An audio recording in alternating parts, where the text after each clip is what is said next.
టైంకి 8 లీటర్ అవుతుంది, రోజుకి 16 లీటర్ అవుతుంది. ఇది జున్ను పాలు టైంకు 7-8 అవుతుంది. ఇది 9-10 అవుతుంది పాలు. ఇది 7-7 అవుతుంది టైంకి. జర్నీలు వచ్చినాయి కదా, ఇంకా రేజ్ కాలే పాలు. ప్రెగ్నెంట్ ఉంది. ఇది టైంకి 8-8 అవుతుంది పొట్టిది. అవి ప్రెగ్నెంట్.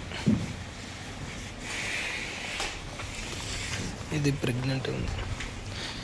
ఇది క్రాస్ టైంకి 6-6 అవుతుంది. దూడను వదలాలి. ఇది టైంకి 8-8 అవుతుంది బ్లాక్. ఇది ప్రెగ్నెంట్ ఉంది.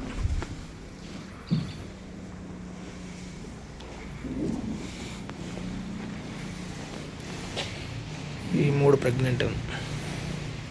సైజు ఉంటుంది, ఫుల్ సైజ్.